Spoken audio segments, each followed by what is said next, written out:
उन्होंने नई धमकी देनी शुरू कर दी बीजेपी वालों ने। आप लोगों ने भी सुना होगा, खूब चल रहा है कि दिल्ली में अब अगले असेंबली चुनाव ही नहीं होंगे। कह रहे अब फुल यूनियन टेरिटरी बनाएंगे दिल्ली को। काफी चल रहा है आजकल कि फुल यूनियन टेरिटरी, अगले चुनाव ही नहीं होंगे। अब ये असेंबली खत्म, यूटी विद लेजिस्लेचर खत्म, अब अगला हद हो गई जी। केजरीवाल से नफरत करते करते तुम लोग देश से नफरत कर बैठे। केजरीवाल आएगा जाएगा, केजरीवाल इंपॉर्टेंट नहीं है, लेकिन अगर आप लोग इस देश में चुनाव हराना खत्म कर दोगे, संविधान के चीथड़े कर दोगे, जनतंत्र को खत्म कर दोगे, तो ये देश नहीं बचेगा। दूरी साहब, हम रहे ना रहे, आप भी कल नहीं रहोगे, मैं भी नहीं रहूंगा, हम अमर थोड़ी हैं। कल मैं भी मर जाऊंगा, आप भी मर जाओगे। आने वाली पुश्तें, आपके बच्चे आपको गाली देंगे कि मेरा बाप ने सदन में खड़े होकर कहा था कि दिल्ली के अंदर आपके बच्चे गाली देंगे। मैं आपको लिख के दे रहा हूं आज कि आपने सदन के अंदर खड़े होकर कहा था कि मेरे बाप ने कहा था सदन के अंदर खड़े होकर कि जनतंत्र खत्म कर देना चाहिए इस देश से।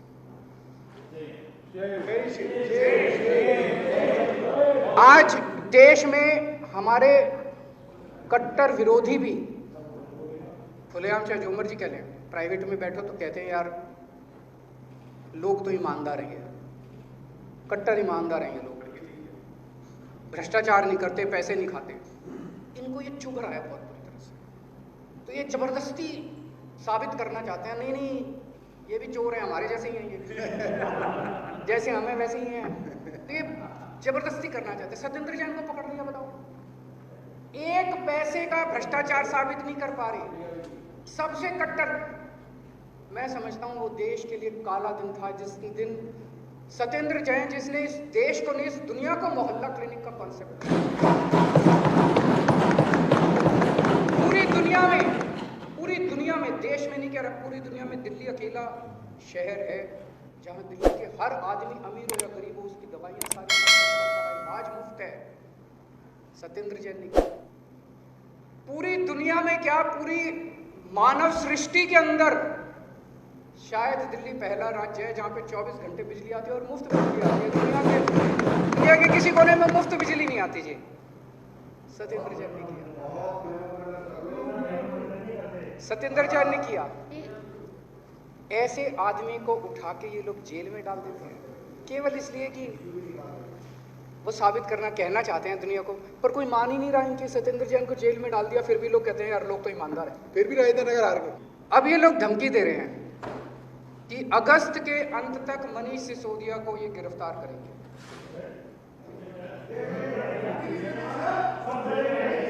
ये कोई तरीका नहीं हुआ ना। ये कह रहे हैं मनीष सिसोदिया को गिरफ्तार करेंगे। यार ये शक्ल से चोर नजर आता है आपको? सर सब चलेंगे, साथ चलेंगे, सब शक्ल से चोर नजर आता है। दिल्ली के 18 लाख बच्चों का भविष्य बनाया है इसने। तुम लोगों की ओपन चैलेंज कर रहा हूं, तुम लोगों की कह रहे कितने 19 राज्यों में सरकारें हैं, तुम्हारे 19 राज्य एक तरफ, दिल्ली एक तरफ। चैलेंज कर लो, 10 स्कूल तुम्हारे हम दिखाते हैं, 10 स्कूल तुम्हारे। अभी आए थे बीजेपी के वो गुजरात वाले आए थे देखने। गुजरात वाले, गुजरात की एक 22 नेताओं की, बड़े बड़े नेताओं के, पूर्व शिक्षा मंत्री फलाना ढिमका, सारे बड़े बड़े नेता आए थे देखने गुजरात के। बोले हम पोल खोल के आएंगे। हमने स्वागत किया उनका, और स्वागत करके हमने कहा भाई आओ देखो। वो देख के आए खुद ही, हम नहीं गए उनके साथ, खुद ही देख के आए। फिर उन्होंने कहा 3 बजे आज प्रेस कॉन्फ्रेंस है, प्रेस कॉन्फ्रेंस करेंगे। फिर प्रेस कॉन्फ्रेंस भी नहीं की। तो बोले ना यहाँ नहीं करेंगे, गुजरात जाके करेंगे। गुजरात जाके भी नहीं करी प्रेस को, कुछ मिला ही नहीं उनको, कोई कमी नहीं मिली। ऐसा आदमी जिसने 18 लाख बच्चों का भविष्य बनाया हो, उसको तुम भ्रष्टाचारी कहोगे और उसको जेल डालोगे, ये तो देश के लिए काला दिन होगा। और ये छोड़ो, पता नहीं हमारे अभी तक कितने 20-22 एमएलए को तो जेल भेज चुके हैं।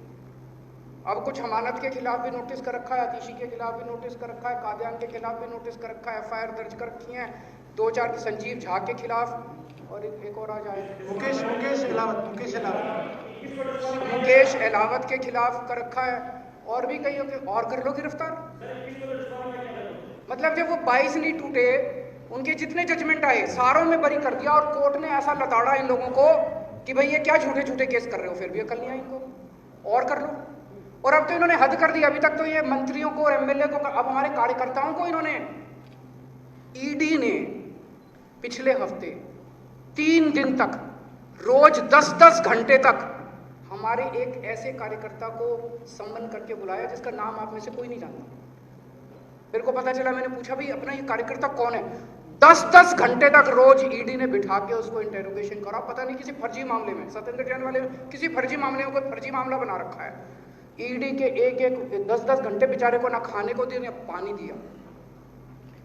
आज इस सदन के माध्यम से मैं अपने सारे आम आदमी पार्टी के एमएलए, मंत्री, सारे कार्यकर्ताओं को, जितने आम आदमी पार्टी के देश भर में कार्यकर्ता हैं, उनको मैं अपील करना चाहता हूं, अपने अपने घर में कह दो और तैयार हो जाओ जेल जाने के लिए।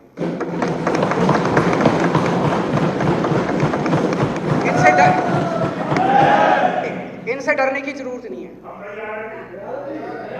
इनसे डरने की जरूरत नहीं है। तैयार हो जाओ जेल जाने के लिए। सब तैयार है।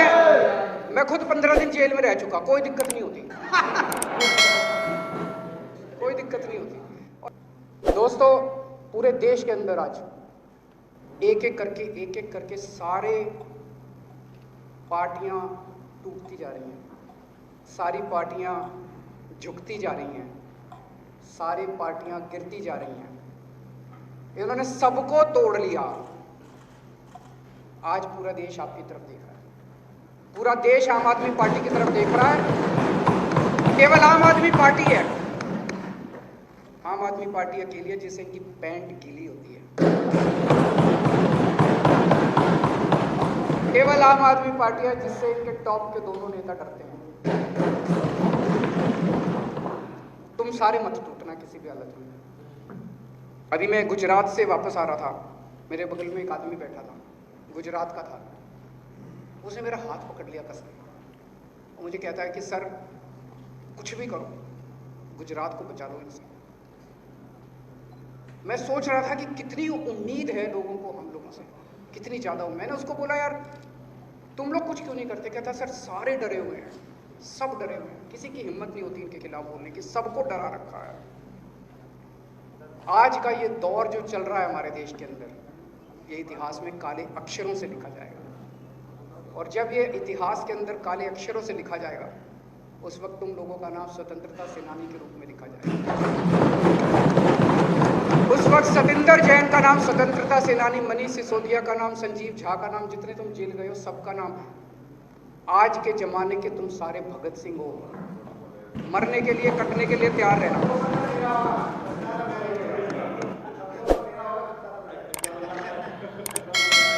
आज मैंने अभी आने से पहले सुन रहा था, कोई एक टीवी चैनल है बहुत बड़ा, उस टीवी चैनल का कोई एंकर है, उस एंकर ने कोई फर्जी क्लिप दिखा दी, तो छत्तीसगढ़ की पुलिस उसको गिरफ्तार करने आई है। होना चाहिए गिरफ्तार, क्यों नहीं होना चाहिए? वारंट है सर, वारंट है, वारंट लेके आई है। उत्तर प्रदेश की पुलिस उसको बचाने पहुंच गई। अब दोनों राज्यों की पुलिस गुत्थम गुत्था हो रही है। बताओ ये क्या हाल बना दिया देश का। चाइना से लड़ाई नहीं होती तुमसे, अपने देश के अंदर एक राज्य की पुलिस दूसरे राज्य की पुलिस से इन्होंने लड़ा रखा।